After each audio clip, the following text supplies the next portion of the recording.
Welcome back to stage 2 madness. And आज हम review करेंगे मेरी 2021 पोलो GT TSI को, जिसके बारे में बात करेंगे। क्या इसका आउटपुट है, क्या इसका रिव्यू है, क्या इसका ओनरशिप रिव्यू है, क्या इसके प्रोज हैं, कौन्स हैं। मैंने इसको स्टेज 2 पे भी करवा रखा है, सो उसके बारे में भी आज बात करेंगे कि अगर किसी बंदे को स्टेज 2 अपनी कार को ले जाना है या उसको कुछ भी मॉडिफिकेशन करवाने हैं तो क्या उसकी प्रैक्टिकलिटी रहती है, क्या उसका आउटपुट रहता है, क्या प्रोज रहते हैं, क्या कॉन्स रहते हैं। हर तरीके की बात आज अपन इस वीडियो में करेंगे। सो स्टार्टिंग करते हैं। तो फ्रंट एंड से जैसा आप देख रहे हो, तो फ्रंट एंड में वैसे मैंने गाड़ी को कोई भी ख़ास मॉडिफिकेशन लुक नहीं दे रखा, सटल लुक ही है। जो स्टॉक हेडलाइट्स आती हैं वही स्टॉक हेडलाइट्स हैं। नीचे पे मैंने थोड़े से येलो टिंट्स कर रखे हैं, वो थोड़ा लुक के लिए हैं, लुक इनहेंस करते हैं, प्लस ऐसा कोई मेजर उनका काम नहीं है। स्प्लिटर किट मैंने लगा रखी है। स्प्लिटर मैंने लगा रखा था, लेकिन एक बार वैले को गाड़ी दी थी तो उसने आगे से अड़ा दिया। सो इसका जो बीच वाला पार्ट है वो थोड़ा सा डिस्टर्ब हो गया, बट मैंने ये जो साइड विंग्स हैं इनको भी नहीं हटाया क्योंकि ये थोड़ा अच्छा लुक दे रहे थे। बाकी देखते हैं, हो सकता है फ्यूचर में हटा दूंगा। अगर साइड लुक में आ जाएं अपन तो स्टॉक अलॉयज़ हैं जो कंपनी के आते हैं, जो कंपनी स्टॉक अलॉयज़ देती है वही स्टॉक अलॉयज़ हैं कार के। बट स्टांस चेक करिए एक बार आप, स्टांस में आपको कुछ डिफरेंस लग रहा होगा, उसके बारे में अभी बात करूँगा। कमिंग टू द रियर, पीछे से अगर इसको देखा जाए तो पीछे अगर मैंने इसकी टेल लाइट्स जो स्टॉक आती है कंपनी से वो चेंज्ड है, प्लस ये GTI डिफ्यूज़र आता है वो मैंने लगवा रखा है। एंड ये एग्जॉस्ट टिप्स लगी हुई हैं इसमें, प्लस ये जो फॉक्सवैगन का लोगो है इसको मैंने कार्बन के अंदर करवा रखा है। नंबर प्लेट चेंज है, इधर से भी वही साइड लुक।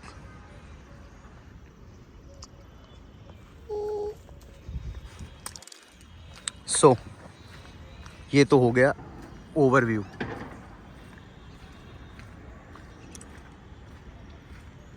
बात करें इसके मॉडिफिकेशंस की तो इसके अंदर मॉडिफाइड एग्जॉस्ट सिस्टम है, प्लस इसमें एक हम ट्यून रन कर रहे हैं जो कि ई-ट्यूनर्स ग्रीस का है। सस्पेंशन में डॉक्टर नैनो की स्प्रिंग्स लगी हुई हैं जो आपको करीब 30-35 mm का ड्रॉप देती हैं स्टॉक कार से।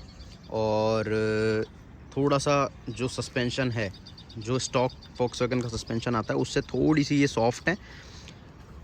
स्टॉक सस्पेंशन थोड़ा सा स्टिफ आता है VW का।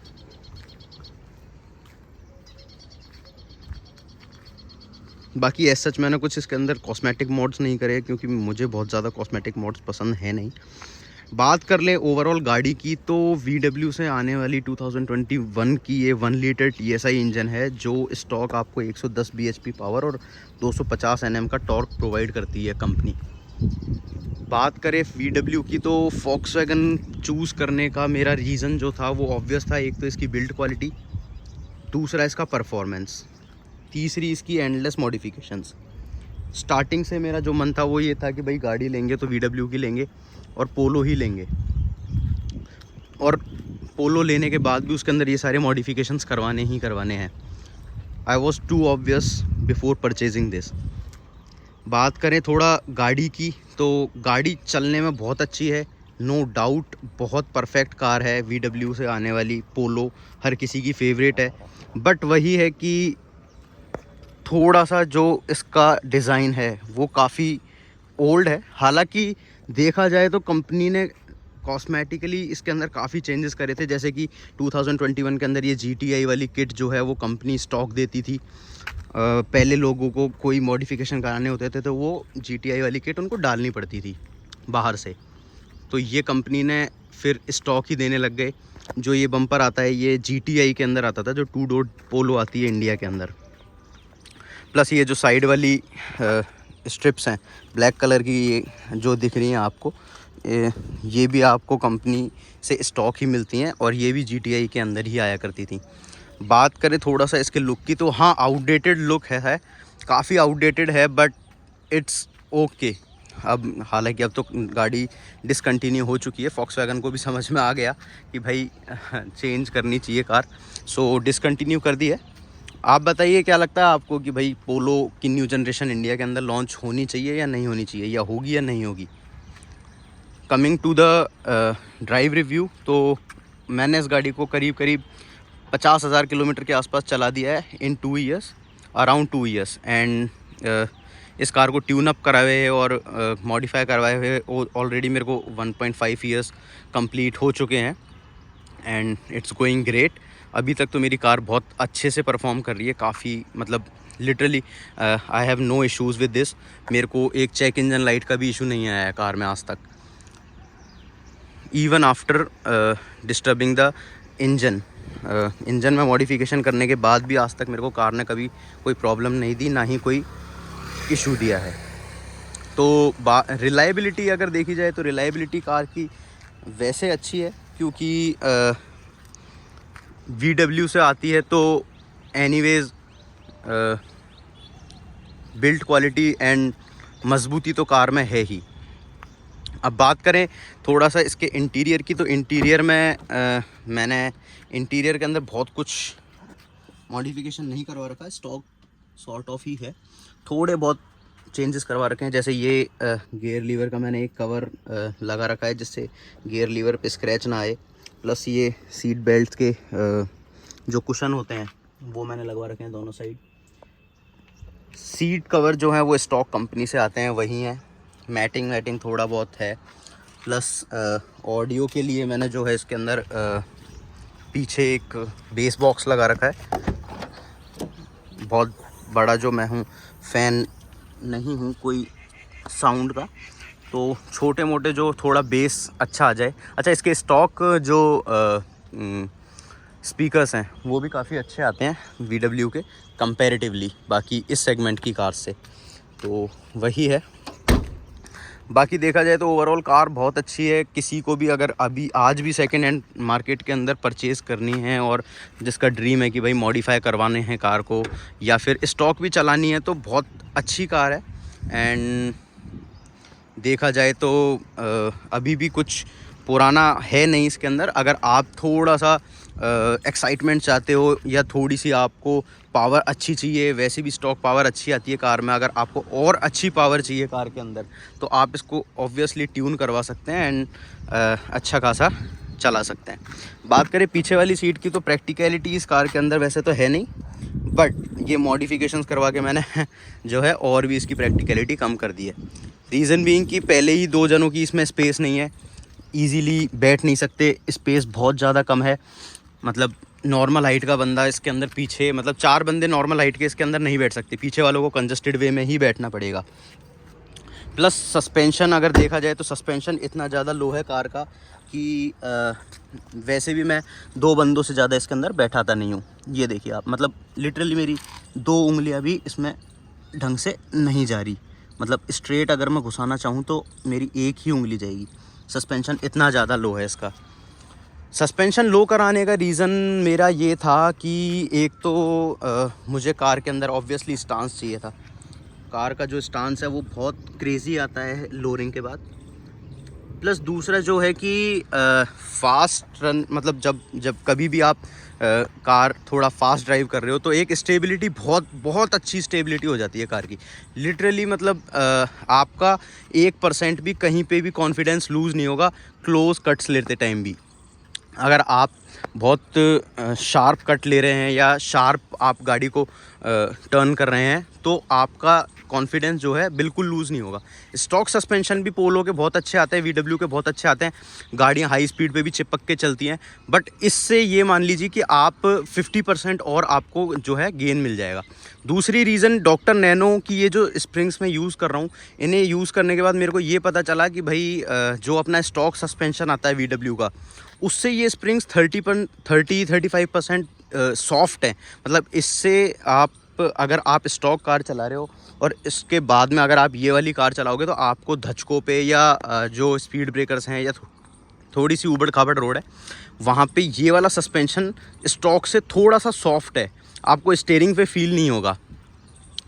दूसरी बात कि स्टेबिलिटी तो है ही, स्टेबिलिटी बहुत परफेक्ट है। और स्टांस की बात अपन ने करी ली। अब तीसरा अगर अपन आ जाते हैं तो आपको इसका एग्जॉस्ट नोट सुनाता हूँ। एग्जॉस्ट नोट इसका जो है इसके अंदर एग्जॉस्ट अगर मैं एक्सप्लेन करूँ आपको तो फुल सिस्टम एग्जॉस्ट लगा हुआ है। डी कैट है जो जिसके अंदर कस्टम कैट लगा हुआ है और custom resonate full straight pipe है और कस्टम जो है इसके अंदर मफलर डला हुआ है। ये सारा काम जो है मैंने साइलेंसर हाउस से करवाया था दिल्ली, और उन्होंने बहुत ही परफेक्ट काम करके दिया है। टचवुड, बहुत बहुत अच्छा काम। I am more than satisfied with it.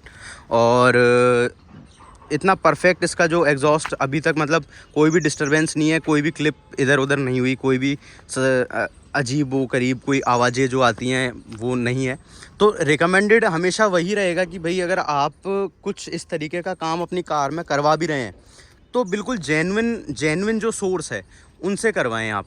क्योंकि मतलब आप अपनी कार को एक तरीके से अगर स्टॉक कार को छेड़ रहे हैं या डिस्टर्ब कर रहे हैं तो आप हमेशा मेक श्योर करें कि भाई ये जो सारे काम हैं वो परफेक्ट प्लेस से ही हों। क्योंकि अगर कुछ भी थोड़ा बहुत डिस्टरबेंस होता है तो आपकी कार की लाइफ पे, या हो सकता है भाई थोड़े बहुत टाइम के अंदर ही कोई प्रॉब्लम आ जाए आपको, और उसके बाद आपको कोई मेजर प्रॉब्लम आ जाए, खर्चा मांग ले कार, तो काफ़ी सारी चीज़ें हैं। तो ऐसी चीज़ अगर आप करवा रहे हो इंजन से, मेन जो चीज़ है वो अगर आप इंजन से छेड़छाड़ करवा रहे हो, इसके अंदर ट्यून करवा रहे हो, या इसका डीकैट करवा रहे हो, या कोई भी एग्जॉस्ट से छेड़छाड़ करवा रहे हो, या कोई भी XYZ, आप अगर इंजन से छेड़छाड़ करने वाले हो तो आप हमेशा जेन्युइन सोर्स से ही उस चीज़ को करवाएं तो बेटर रहेगा। आपको लॉन्ग रन में, शॉर्ट रन में, हर चीज़ में आपको तभी ही फ़ायदा रहेगा। तो वैसे आपको इसका इंजन पे दिखाऊं तो अभी काफ़ी ज़्यादा गंदा हो रहा है, क्योंकि मौसम यहाँ पे जो है वो ऐसा ही है कि हर 2 दिन में बारिश, हर 1 दिन में बारिश। तो कार बिल्कुल क्लीन नहीं रह पा रही, जैसे ही धुलाओ वैसे ही गंदी हो जा रही है। तो अभी ऐसे मौसम के अंदर मैं इग्नोर करता हूँ कि कार को वॉश ना ही करें, क्योंकि रीज़न कुछ भी नहीं है। आप वॉश करवाओगे, वॉश करवाते ही आपकी बारिश गिर जाएगी, गाड़ी वैसी की वैसी हो जानी है, कोई मतलब है नहीं। सो इंजन 1 लीटर TSI का इंजन है, 1000 सीसी का इंजन कंपनी ने ये 1.2 से जो है इसको शिफ्ट किया था 1 लीटर पे।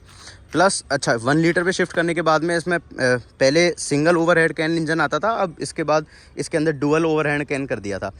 दूसरा, इसका जो पावर फिगर है वो 5 bhp से बढ़ाया था कंपनी। जो 1.2 जो आती थी वो आती थी आपकी 105 bhp के साथ, और ये जो 1 लीटर TSI है वो आती है 110 bhp के साथ स्टॉक कंपनी से। और अभी जो स्टॉक, मतलब अभी जो मैंने इसके अंदर मैप डलवा रखा है वो मैप ई-ट्यूनर्स का है, ग्रीस का। और उसको करवाने के बाद एंड ये फुल सिस्टम करवाने के बाद, अच्छा अगर आपका ये सवाल रहता है कि भाई मुझे अगर स्टेज 2 कार ले जानी है अपनी तो उसके लिए क्या क्या रिक्वायरमेंट रहेगी, तो किसी भी कार को स्टेज 2 ले जाने के लिए 2 से 3 हार्डवेयर आपको अपग्रेड्स करने पड़ते हैं। फर्स्ट तो होता है आपका ये जो स्टॉक एयर फिल्टर है, इसको आपको परफॉर्मेंस वाला डालना पड़ता है। जैसे कि मैंने तो KNN का डाल रखा है, KNN का एयर फिल्टर डालना पड़ता है। लाइफ टाइम वाला जो एयर फिल्टर होता है वो बहुत अच्छा होता है, आप एक बार चेंज करो, उसके बाद में इसकी एक क्लीनिंग किट आती है, तो आप 70-80 हज़ार किलोमीटर, 90,000 किलोमीटर, 1 लाख किलोमीटर तक कोई दिक्कत नहीं है। इसको क्लीन करिए क्लीनिंग किट से, 10,000 किलोमीटर पे एक बार क्लीनिंग करिए क्लीनिंग किट से, ईजिली क्लीन हो जाएगा। और लाइफ टाइम रीयूजेबल जो एयर फिल्टर्स हैं ये वो होते हैं, एक बार का इन्वेस्टमेंट है, 7-8 हज़ार का एक आता है, और उसके बाद में 1500-2000 रुपये की इसकी किट आती है, तो उसको आप इजीली चला सकते हैं। दूसरा जो आपको हार्डवेयर अपग्रेड चाहिए वो ये है कि आपको जो अपना कैट है उसको डीकैट करना पड़ता है। जो कंपनी से इसका कैटालिटिक कन्वर्टर आता है, मैं आपको थोड़ा दिखाने की कोशिश करता हूँ। जो कंपनी से इसका कैटालिटिक कन्वर्टर आता है उसको जो है आपको चेंज करवाना पड़ता है। अगर आप इधर देख पा रहे हैं तो वैसे दिखेगा नहीं इस एंगल से, बट हाँ, कैट को आपको चेंज करवाना पड़ता है। प्लस आपको पूरा एग्जॉस्ट सिस्टम चाहिए, जो स्ट्रेट पाइप है, पीछे मफलर वगैरह वो आपकी चॉइस है भाई, आप वेल्वेट्रॉनिक लगवाना चाहते हैं या नॉन वेल्वेट्रॉनिक लगवाना चाहते हैं, या किस टाइप की पाइपिंग लगवाना चाहते हैं, 2 इंचज़ की, 2.5 इंचज़ की, बहुत सारे ऑप्शन है एग्जॉस्ट के अंदर। बट हाँ, मेन है आपका डीकैट आपको करवाना ही करवाना पड़ेगा। तीसरा जो है वो तो ट्यून है ही, ट्यून करवाना पड़ेगा। उसके बाद आपकी गाड़ी गुड टू गो है।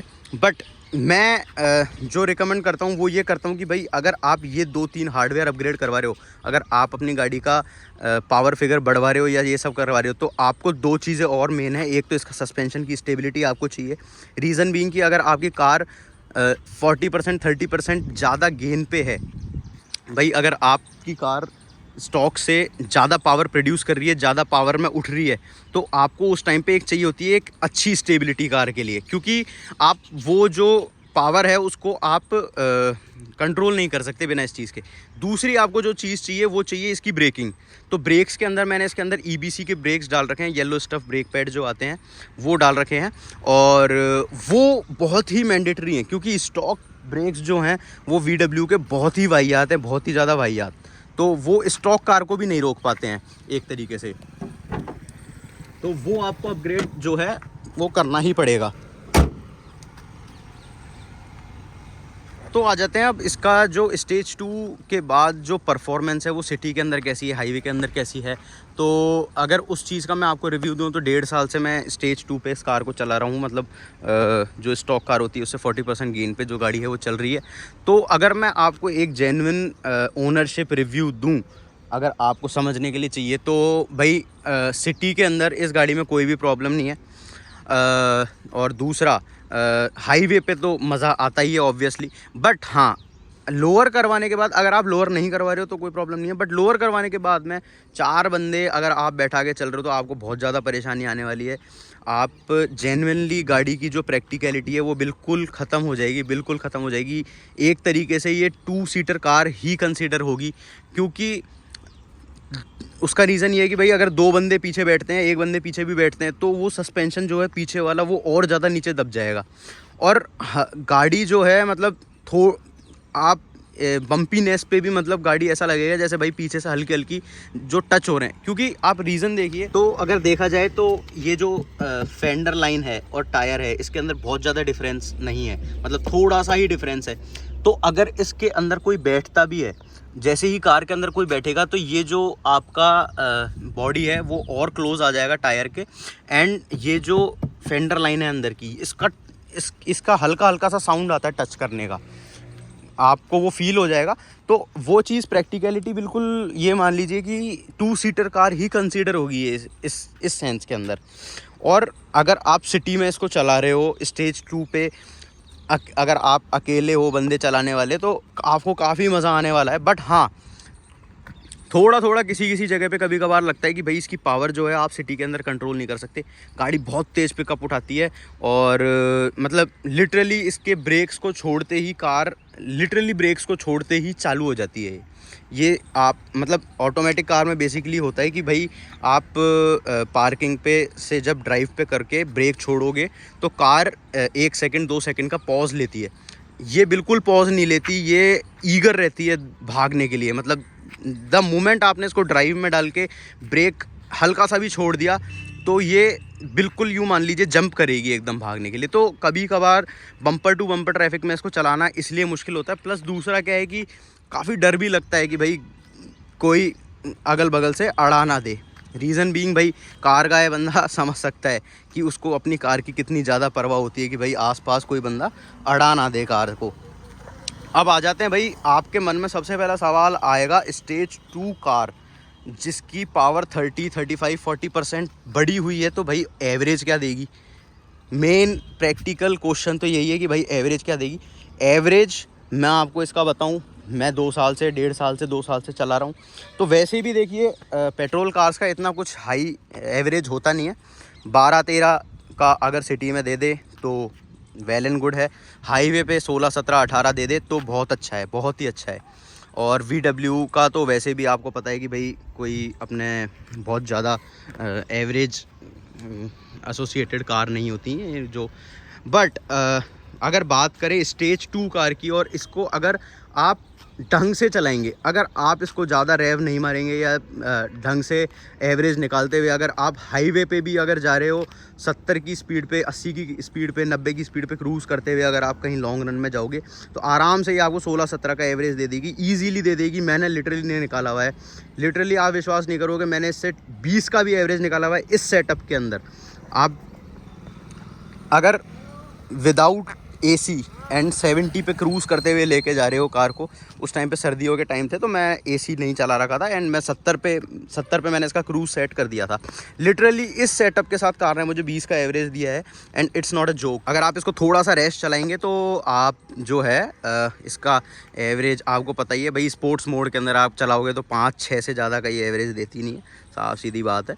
और अगर ड्राइव मोड में नॉर्मली अगर आप अच्छे से चलाओगे कार को तो हाँ 8-10 का एवरेज ये सिटी के अंदर दे देगी, विच इज़ एवरेज। मतलब मैं परेशान नहीं हूँ उसके एवरेज से कि भाई हाँ मैं चला ही नहीं पा रहा या मेरे को बहुत ज़्यादा परेशानी है। अगर ऐसा ही चाहिए तो भाई स्टॉक कार रखता, आराम से कोई मारुति की डीजल ख़रीद लेता, 20-25 का एवरेज लेता। एवरेज के लिए मैंने ये गाड़ी ली भी नहीं है और मुझे लगता भी नहीं है कोई बंदा इस गाड़ी को एवरेज के लिए लेता होगा। बात करें थोड़ा सा इसके रिव्यू की, तो रिव्यू मेरी साइड से कार का बहुत परफेक्ट है, कोई भी प्रॉब्लम नहीं है। गाड़ी का स्टांस, गाड़ी की परफॉर्मेंस, गाड़ी का जो लुक है बाहर से अंदर से, हर चीज़ से I am more than satisfied भाई। बाकी सब एकदम परफेक्ट है, कार से मैं फुल्ली सेटिस्फाइड हूँ बिल्कुल। मतलब एक नंबर का जो रिव्यू होता है वो ये है। गाड़ी चलाने में इतना मज़ा आता है कि मन करता है भाई इसको अपने हमेशा ड्राइव ही करते रहें। दूसरी गाड़ी से इसमें जाता हूँ तो बिल्कुल फ़ील नहीं आता, लिटरली बिल्कुल फ़ील नहीं आता। आप समझ सकते हैं वो एक चीज़ भाई कि ये मतलब मेरी पर्सनल कार है तो एक मेरे को इससे पर्सनल बॉन्डिंग तो है ही, प्लस पब्लिक रिएक्शंस आते हैं ऑन रोड पे। भाई आप कहीं लेके जाओगे इसको, कहीं चलाओगे तो जो पब्लिक रिएक्शंस आते हैं वो भी बहुत आपको दिल खुश करने वाले ही मिलेंगे इससे। दूसरी बात ये है कि भाई अपने प्रैक्टिकलिटी की बात हो गई, मॉडिफिकेशंस की बात हो गई, सारी चीज़ों की बात हो गई। एंड अगर मुझसे पूछो तो भाई मैं तो काफ़ी खुश हूँ इस गाड़ी से एंड मेरा कभी मन नहीं करेगा कि मैं इसको बेचूँ। बट हाँ, अगर इन फ्यूचर मेरा मन करता है तो हो सकता है कि भाई मैं इसकी जगह कोई दूसरा VW का प्रोडक्ट ले लूँ। आपको इसका एग्जॉस्ट नोट एक बार मैं सुना देता हूँ।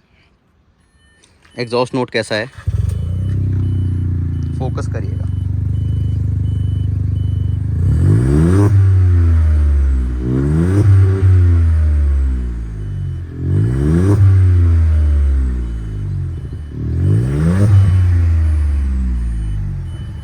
इसका RPM मीटर जो है वो कंपनी से स्टॉक जो है लॉक्ड आता है 4000 RPM तक के लिए। इस वजह से बहुत ज़्यादा रैप होती नहीं है ये। उसका भी एक रीज़न है कंपनी का कि भाई इंजन की हेल्थ के लिए वो एक चीज़ अच्छी है कि भाई 4000 RPM से आप खड़ी गाड़ी के अंदर रैप नहीं कर सकते। तो ये कुछ चीज़ें थी इस गाड़ी से रिलेटेड, इस गाड़ी के मॉडिफिकेशन से रिलेटेड। कई बंदे जानना चाह रहे थे कि भाई क्या रिव्यू है, क्या रिव्यू नहीं है कार का, क्या कॉस्ट आती है इसको। अच्छा, अगर मेंटेनेंस कॉस्ट की मैं इससे बात करूं तो मेंटेनेंस कॉस्ट भाई अभी तक ये गाड़ी 45,000-50,000 के आसपास चल चुकी है। अभी मेरी इसके अंदर जो सर्विस है वो ड्यू है। 2 सर्विस मैं इसमें करवा चुका हूँ। एक जो मेरी फ़र्स्ट सर्विस हुई थी, लिटरली जो मेरी फ़र्स्ट सर्विस हुई थी, जो मतलब एक बेसिकली 7,500 पे एक इसका चेकअप सॉर्ट ऑफ होता है, वो मेरा हुआ था 1500 रुपये में, जो कंपनी से फ्री आया था। मतलब ऑलमोस्ट एक चेकअप जो होता है वो उसमें मेरे 1000-1500 रुपये लगे थे फर्स्ट में। फ़र्स्ट सर्विस जो थी इसकी 15,000 किलोमीटर्स पे हुई थी। उसके अंदर लिटरली मेरा जो बिल आया था वो 5600 रुपये का आया था, मेरे को आज भी याद है। दूसरी जो सर्विस मैंने इसकी करवाई थी वो करवाई थी 30,000 किलोमीटर पे। 30,000 किलोमीटर पे जो मेरा इसमें ख़र्चा आया था वो था करीब 8,500 रुपये का, जो मेरा है VW के शोरूम से, मतलब सर्विस सेंटर से बिल आया था 8,500 के आसपास। अभी 45,000 वाली जो एक सर्विस है वो ड्यू है। देखते हैं, उसका भी एक व्लॉग डालूंगा मैं जिस दिन सर्विस करवाने जाऊंगा। हो सकता है अभी 1-2 दिन में ही, जैसे ही मेरे को टाइम मिले मैं सर्विस करवाने जाऊंगा तो उसका भी एक व्लॉग शूट करके मैं डालूंगा। उसमें आपको बताऊंगा कि भाई VW के सर्विस सेंटर पे क्या होता है, क्या नहीं होता, क्या गाड़ियाँ आती हैं, क्या नहीं आती हैं, कैसे सर्विस करते हैं, क्या क्या पार्ट्स चेंज होते हैं 45,000 वाली सर्विस पे, और क्या रिव्यू रहता है। तो मेंटेनेंस कॉस्ट की मैं ये बात करूँ तो भाई मेंटेनेंस कॉस्ट अभी तक तो मेरे को यही आई है कार की। हार्डली मेरे को 15,000 रुपये 15,000 के आसपास जो है खर्चा आया है इसका मेंटेनेंस का। बाकी और कोई अभी तक कार ने मुझे खर्चा दिया नहीं है। हाँ, वो बात अलग है कि मैंने इस पर 2.5-3 लाख रुपए अपनी मर्ज़ी से ऊपर लगा दिए वो चीज़ अलग है। बट गाड़ी ने कभी अपने साइड से नहीं मांगा कि हाँ भाई मेरे को खर्चा चाहिए, या अभी तक टच वुड ना तो वैसे कोई मेरे को मॉडिफिकेशन से रिलेटेड कोई प्रॉब्लम आई, ना ही स्टॉक कार से रिलेटेड कोई। काफ़ी कंप्लेंट रहती है VW ओनर्स की कि भाई ये हो जाता है, वो हो जाता है, चेक इंजन लाइट आ जाती है, मेंटेनेंस बहुत भारी है, ये हो जाता है। सब फालतू की बातें हैं भाई। जो बंदा खुद ही ओन कर रहा है, खुद यूज़ कर रहा है, उससे पूछो। मुझे तो नहीं लगता कि कोई बहुत ज़्यादा हैवी मेंटेनेंस है। हवाबाजी बना रखी है मार्केट के अंदर कि भाई ऐसा है वैसा है। VW जिनको नहीं ख़रीदनी वो वैसे भी नहीं ख़रीदते, और नहीं ही ख़रीदेंगे वो। उनको मारुति चलानी है, वो मारुति चलाएँगे। तो ये सारी चीज़ें थी भाई। बाकी अब आप बताना कि नेक्स्ट वीडियो और किस चीज़ पे चाहिए। अभी जो नेक्स्ट व्लॉग आएगा उसके अंदर इसकी सर्विस का बताऊंगा पूरा, कि भाई क्या सर्विस होती है, क्या नहीं होती, क्या इसका खर्चा आता है, क्या नहीं आता है। So stay tune. Okay bye.